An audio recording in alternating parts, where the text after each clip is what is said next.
you, thank you. Oh yeah, there's way more out there than I thought. Well, I just want to report to you that there were no visual injuries during the little hunt a while ago. I did see a couple people pulling each other's hair. There was a few words. No, it was good, clean fun. So I'll tell you a little bit about myself. When I was dating my wife, because a lot of you that have seen my wife, I know what you were thinking. You're like, how'd that happen? And I think it's one of the strongest evidences that there is a God. Because we made a spiritual decision, and that was great for me. But I was too embarrassed to ask her dad, or when I had to ask his blessing to marry her. You know how you go through the system. And by the way, he said absolutely not. That's a story for a different day. But when he said, well, how are you going to provide for her? Well, I was too embarrassed to say that I made duck calls. So it hit me. I said, well, I aspire to be an air traffic controller. I thought that was funny.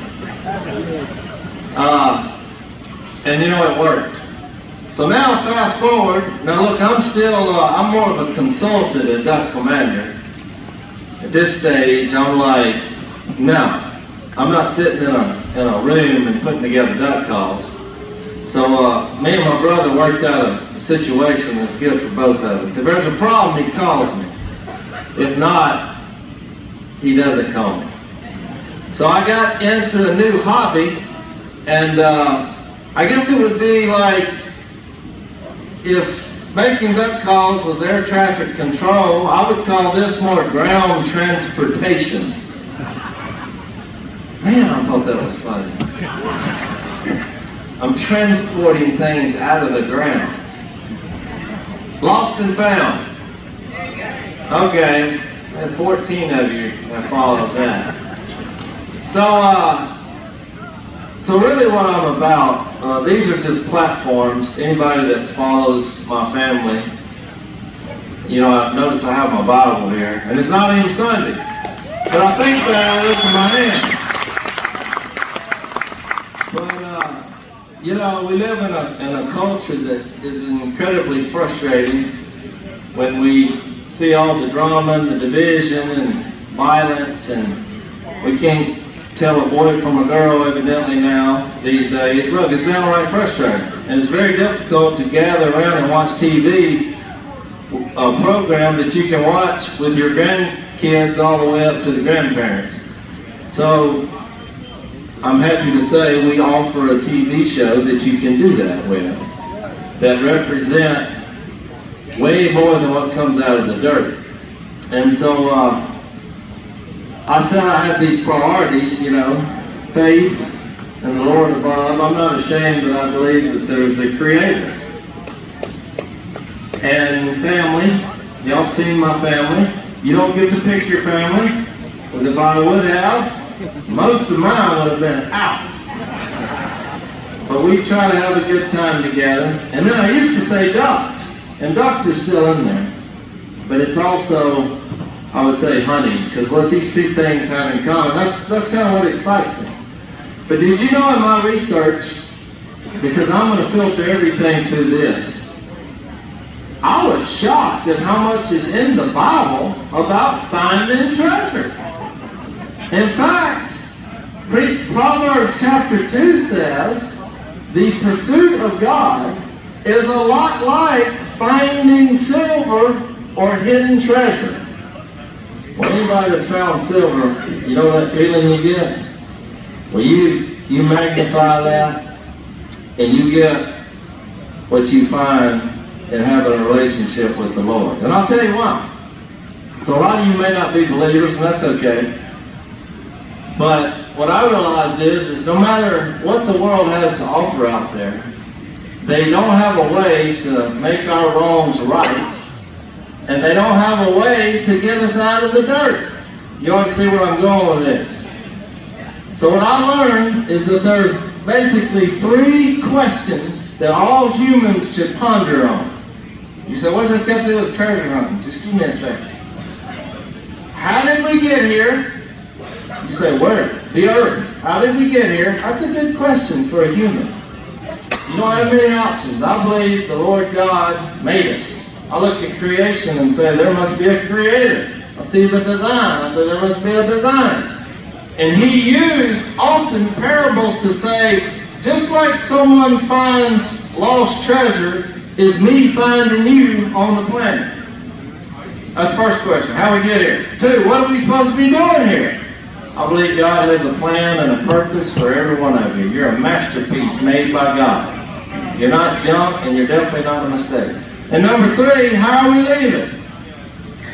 So when you take this book and say what it's about, as my buddy said this morning, it's not what you know, it's who you know. This is about a person, the same one that created all this. And it has 3 central themes. You're going to learn the whole Bible in less than a minute.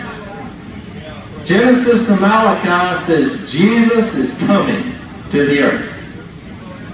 And he did.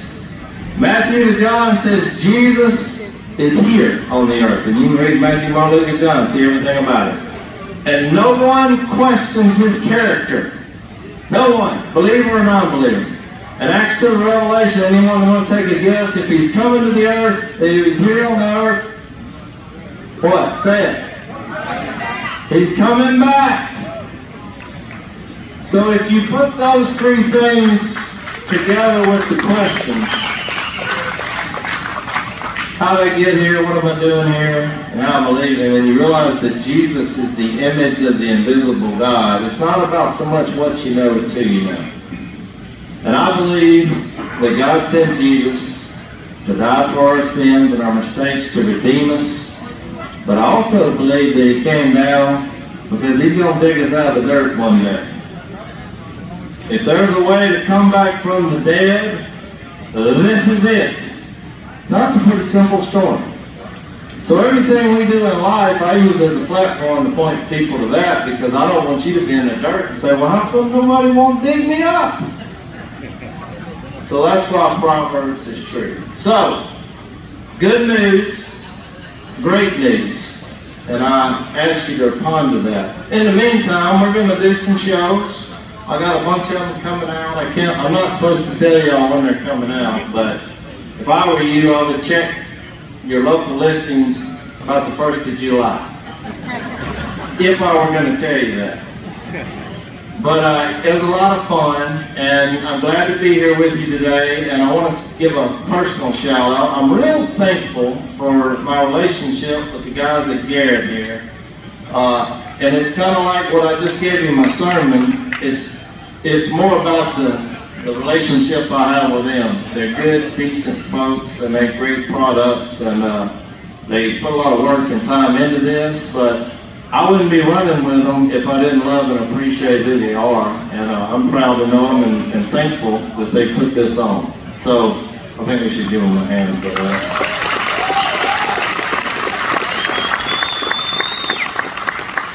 So I'm not going to get up here and talk about the grace of God and it's free and it's all Him without giving y'all something for free. So right now, we are going to give away, we're giving away this detector. I feel like we have the Jase Ace Camo first edition right here. Be the first. This ought to be worth some money. Okay, and look, I did want to introduce before we draw the. I feel like we need a drum roll. Where's the drum set? There you go. Good. Now, this is our historical expert. Murray Crow, who's also on the show, and I believe he's the star of the show, so let's welcome Murray. So if you get mad because your number doesn't get picked, blame Murray. All right, Murray, give us. Well, and when I do something wrong, I'm covered by the grace of God. You have to be here to win it. So if I don't see the hand go up, you got your glasses? Oh my goodness. The winner is, and I have to say this. Now look, remember this before I say this name. I'm creating drama here. If I botch your name, you got to forgive me because you end up winning. Because I'm going to have a hard time saying this name. But I'm going for it. The winner is, of the first edition Jase Ace, is Garrett Linsenbart. Come on up. Should I sign this? Should I sign it? Hang on. I think I should sign the first edition. First one.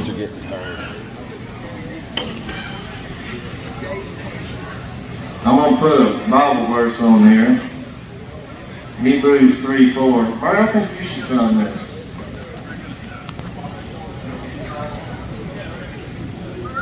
Oh. Look at that. Practice on that. Let Mary sign it. All right, congratulations. And Mary, we're going to take a picture. Let me put the mic down.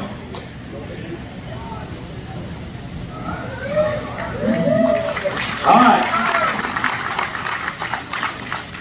So I introduced Mary. Our other two members are not here. Jill had some bowel discomfort. Don't moan. You who laugh get it. It's a normal occurrence. But I'm actually serious. He just couldn't make it. And Si, he's crazy, so I'm not sure what he's doing. But trust me, he works better in small doses. It's kind of like medicine. So with that, we would like to take some Q&A. This is a dangerous thing to do in our world, huh? Now we're gonna answer some questions, and then if that goes well, we're gonna give away another detector. So if y'all don't have any questions, I'm just gonna keep the detector, and we're gonna go on. So if you have a question, raise your hand. All right, right here. Oh, let's start off with the youth. We're all about encouraging the youth. Man, did you hear that question? I'll answer, and then I'll let you answer. So he said, what is your favorite Bible verse? So it's a revolving door. The verse I just signed, so I guess the current one on that box was Hebrews 3:4. And it says, I'm going to give you an explanation on why it's one of my favorites. It says, every house is built by someone, but God is the builder of everything.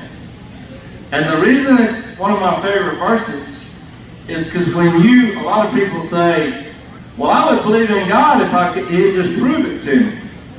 But you got to think, He chose for us to follow Him through faith, which is being sure of what we hope for and certain of what we do not see. That's Hebrews 11:1, by the way. But when you drive by this house, or even when you pull up in park, I don't think anybody saw this arena being built. Correct? Did anybody here see this being built? No? Well, how do we know it was built? You didn't see it. There's a design, see? Every house is built by someone. You can see the design. You know someone built it. So that's the way I view that verse with God's creation. You follow me? I'm telling you, I'm glad you asked that question. He's young. How old are you? 10. He's 10. Because it's like what they'll tell you in school is that we just all came from an explosion. But look, I want to tell y'all, I've probably blown more stuff up than all of you combined. I've never once seen everything that I exploded go into perfect harmony. Somebody built this place, and I believe it's the Lord God Almighty. All right, what's your favorite verse, Mary? Romans 8:1. Therefore there is no condemnation for someone that's in Christ Jesus. Being condemned. I love that. Romans 8:1. It's a good one. All right, well, who's next? And look, we'll comment on a variety of subjects. So, all right, what you got?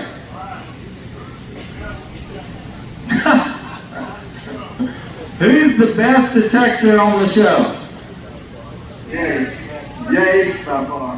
No, I handed you the microphone because it's obvious Murray is, I don't know if y'all know this, Murray taught me how to know the text. Well, I did teach you my coach as well, but you are better than I am at some things. You don't have to really need to.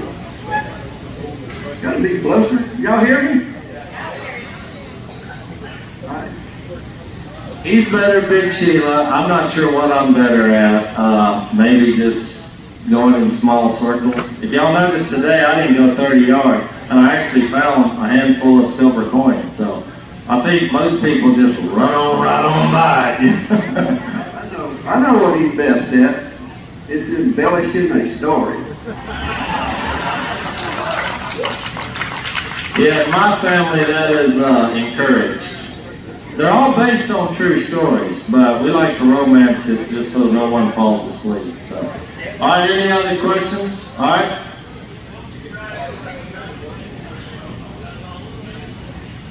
Wait a second.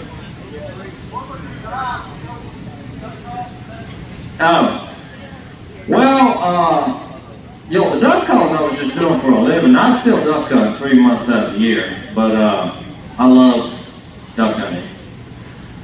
But really, Murray just got me into it. If some of y'all saw the first episode, we kind of explained how that happened. But I bought this old place that had been forgotten that was out in the middle of nowhere. And they started building the house there in 1810. They got the land in 1790? Yeah, 1790 something. And my wife turned it into a bed and breakfast. You can stay there if you want. It's called Log Town Plantation. But, so she's really good at taking old, rough-looking things and returning it to some form of beauty, you know. I think that's why she married me. But she didn't do very good on the outside, so she changed me from the inside, kind of like the Lord. But Murray had a bout with cancer, and so I guess it's a few years ago, and to this day, you're cancer-free. So, praise the Lord for that. But Murray, like a lot of you people, I was the landowner. I didn't even know people did what y'all do. I didn't know that was a thing. And so Murray kept grilling me about coming to hunt my place. And I was like, what are you hunting? And he was trying to explain it to me, you know, and he would get a nibble from me, you know, but I didn't just say, come on. I was like, yeah, I don't know. I mean, I just didn't know anything about it. So finally one day, I got to thinking, I mean, the man's got cancer and he's wanting to go hunting. I mean, come on, you know. So he did, and he brought a detector with him. And he kind of gave me a quick tutorial. And he literally walked, I would say 30 yards, and found an 1875 dime in my yard that looked like it had been burned. It was tarnished. And I was so shocked. I just thought, that was in my yard? And so I tell you, I was kind of hooked right there. So I took off and I dug up every piece of trash out there for about a week. Big iron, a lot of Coke cans, and finally about a week into that, I dug up an Indian head penny. I didn't know somebody had Indians on pennies. This is who I was. And I was hooked. So I'll let you share with how you got hooked into this. Well, when he did the first good coin, it was like a duck to water. I mean, he wanted to do it 2 days a week. He just started doing it for fun, and then he's calling me every day, let's go meditate. So I'm sure we're preaching to the choir here because all of y'all have done the same things we're talking about. Y'all all get so contagious. Once you do it, you just don't want to do anything else. So that's how we do it. Yeah, that's good. So you turned into one of my best buddies, and now we're doing the TV show. You know, poor Murray was thrust into that spotlight, but he's done really well. I think he's fantastic on the show. And look, the prerequisite to be on our show is you got to be yourself. And you would think that's easy, but you know, a lot of people try to be someone they're not in life, on TV, or whatever. But love us or hate us, that's who we are, and we try to stay true to ourselves. All right, do we have any more? Oh, this guy's giving so it seems urgent. All right, go.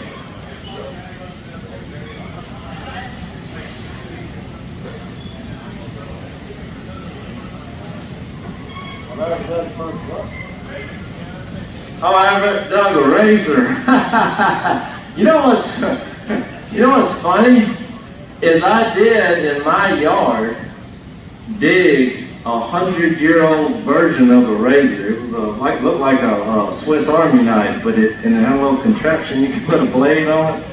But no, I'll tell you, my dad had a philosophy when we were kids, and he said there's not going to be many rules, but here they are. He said, I don't want to ever see you scraping the hair off your face.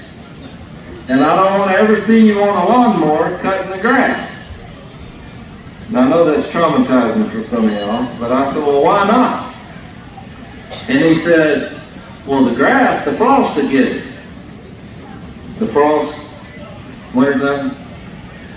And the shaving your whiskers, he's like, it's a waste of time and money. So, yeah, pretty good point, really. So, I've only found one razor to say that. I have found a few modern razor blades, but I'm just, I don't like razors. Yeah, he said it was just a joke, but I know that you got into some of my good material here. So if you see me on the lawnmower, call 911 and come give me some help, because I've lost my mind.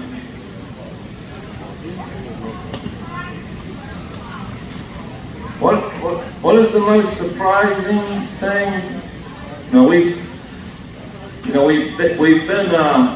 been filming a lot of shows, so in the last few weeks, there's been a lot of surprises. It's been great, so I'm not supposed to comment on those, but I don't know, what is the most surprising thing? You want to go first? Surprising. I mean, the first coin I found was probably the most surprising because I didn't know what I was doing. And if I hadn't read Mr. Garrett's books and tips that he gave me, I'm sure a lot of y'all read them too. And I'm indebted to him because I feel like he mentored me in a way through what he wrote. And when I started, I need a lot of help. I still need a lot of help. Dug a few silver dollars, and probably that's the most surprising thing that I've ever done. Like it was a cash there, it was several, so it was a bucket list deal for me. All right, I'm going to share one since Jeff is not able to be here. I'm going to share the most surprising find that I ever saw him find, because I can't get it out of my mind. So we're finding all this, Civil War stuff, and it was just awesome. And Jeff digs this contraption out of the ground, and it's big, and we just couldn't figure it out, and we thought that it had been melted like the leather, and it was some kind of contraption like for a horse maybe, and Jeff was like, I'm telling you, man, we're in the Civil War battlefield, this is something no one's ever found. It's hard to describe. It was a great big contraption. And so he puts this in a bag. We get it home, and we're checking with historical experts. We're trying to figure this out. Come to find out, it was a very large woman's burned brassiere. That's what it was. And that was the most surprising thing that I've ever heard come out of somebody's mouth. So, there you go. True story. I wish we'd have had a camera on when that got revealed. And I was like, good work, Jeff. What a relic. All right. That's a good question. How long have Murray and I known each other? Well, you know what? It's longer than you would think. I actually had the privilege of sharing Jesus with Mary's daughter. And at that time, I don't think you were walking with the Lord. And and she came to the Lord, and Mary's wife was with the Lord. And I think he watched the situation a little bit. So I met him during that process, but kind of at a distance. And eventually Murray met my dad. I'll let him fill in the blanks because I can't remember how all this worked. And then you want to take it over there? I don't know how many years ago that was. I don't know either, but you were just a little lad, smaller than this guy when I first knew you. And then, of course, their family brought my family, including me, to Jesus. And for that, I can never repay them for that. They went out of their way and nothing was in it. There was nothing in it for them, and they took the time to sit down. That's treasure beyond compare for me and my family. Well, thank you. So look, I'll give you a little funny story about that. The reason we kind of knew each other before is, we made the duck calls. Well, Murray, he wouldn't say this because he's humble. He was him and two guys, they invented the Mojo spinning wing decoy. So you see, we were in kind of the same lane, and which is how we, got to know him. And then, like I said, the Lord got involved, and so not only are we, best buddies now, we think we're going to be forever buddies. So, thanks for the question. Anybody else? Let's get the guy on. Yeah. Favorite ball game? Oh, favorite gun? I love a Benelli Super Black Eagle 3. Now, I know they're expensive, but the man asked me a question, and I've used it for a boat paddle and a shotgun since they made them, and I love them. It's awesome. It's my favorite invention ever. All right, little man, go again. My favorite find? That's a hard question. Yeah, I think my wife found me. I don't know. Favorite find.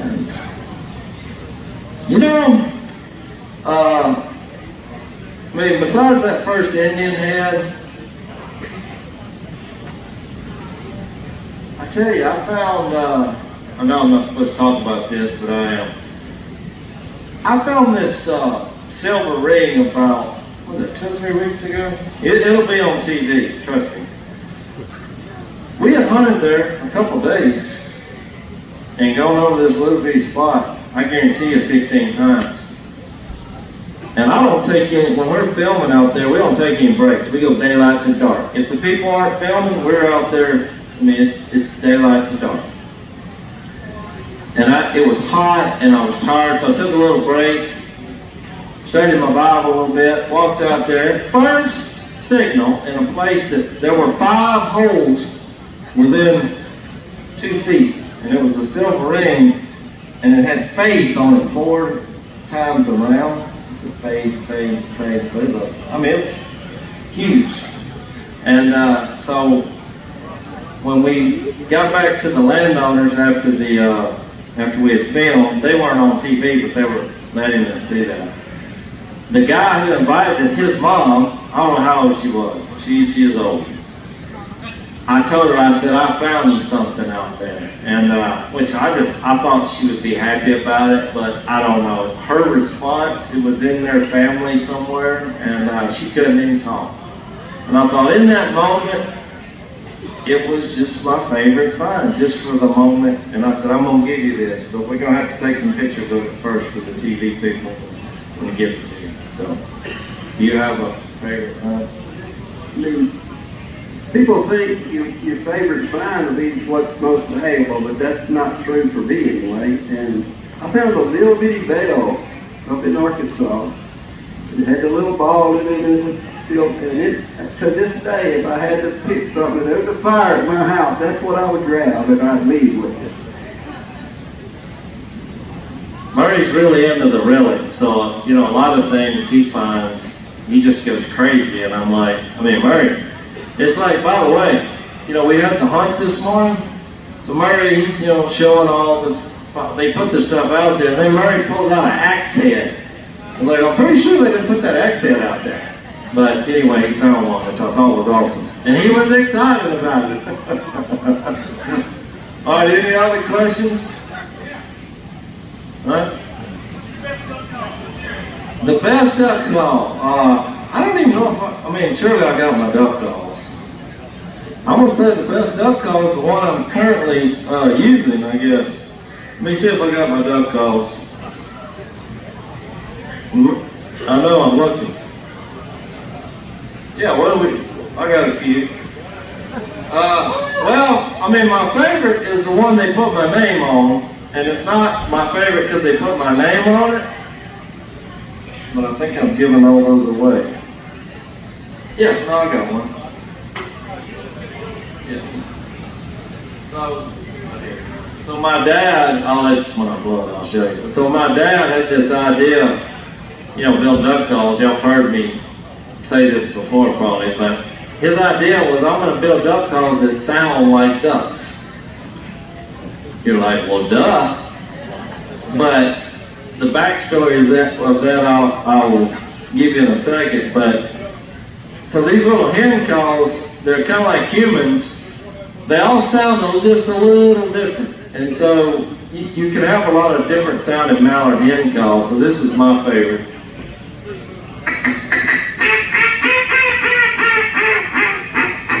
It sounds like a little young mallard hen, and I love it. I heard a response. I don't know if that was a dog or was it? So, in the duck hunting world, the reason that concept worked is because my dad had come to the Lord. He had read Genesis 9, and he figured out that God was the architect of hunting. You can read that chapter in the Bible. It's fascinating. And so, in an effort to, put food on the table, my dad's like, I'm going to build duck calls for families and who are wanting to eat them.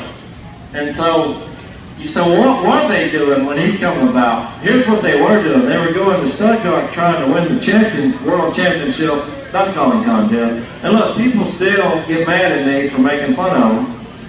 But this is what the duck call world, these are the duck calls they were making back then. So I'll give you a demonstration.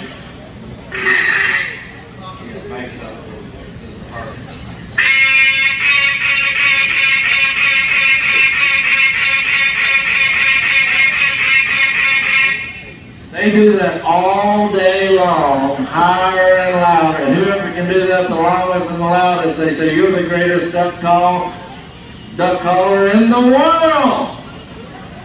And my dad said, but that doesn't sound like a duck. So that's why it worked. These became the #1 sounding duck call in the history of the world. Kind of common sense, So, y'all want to do one more? How are we doing? One more? Who we got? All right, let's get the young man here. Let's get their perspective. The fact that y'all are asking questions is, he's 10, how old are you? Well, you had to think about it, didn't you? That's good. Yeah. Go for it.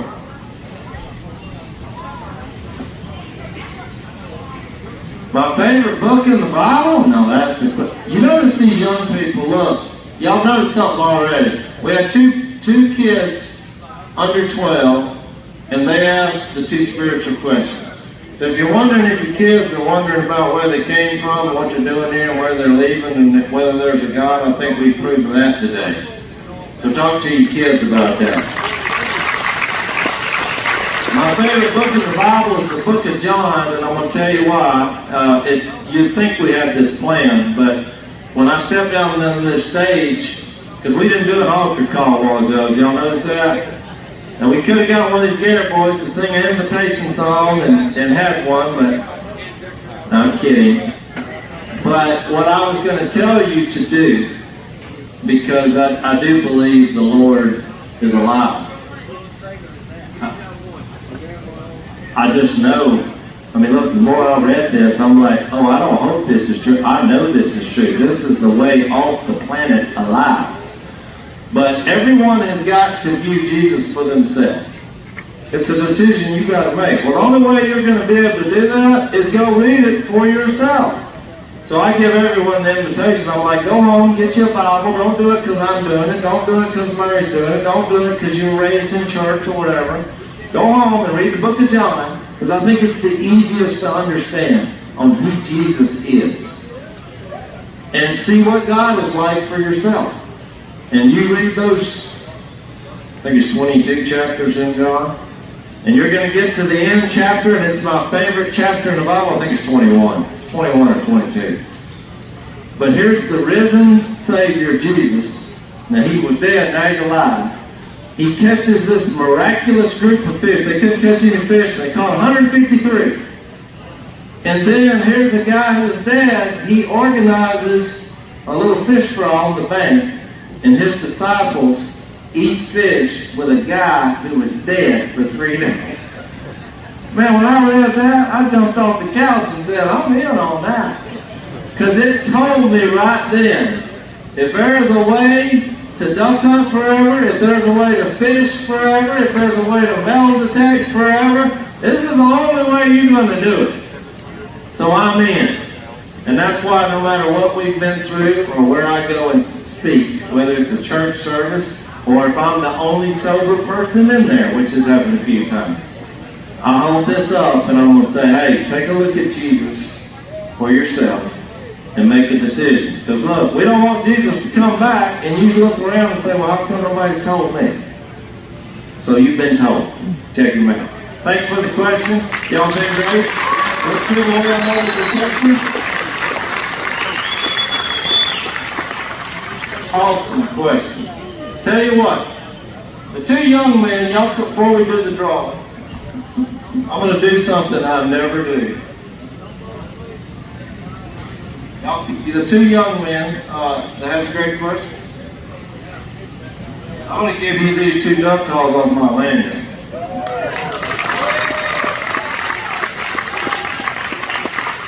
You don't ever give me one. Well, if I keep doing this, I'm not going to have any left. I'm down to 2 after this. All right, I'll let y'all pick them while I sign them.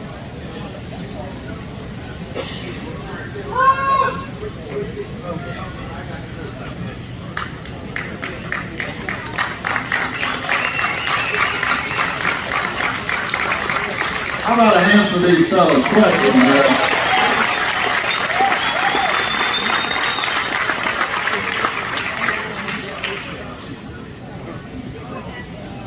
These boys have scored big.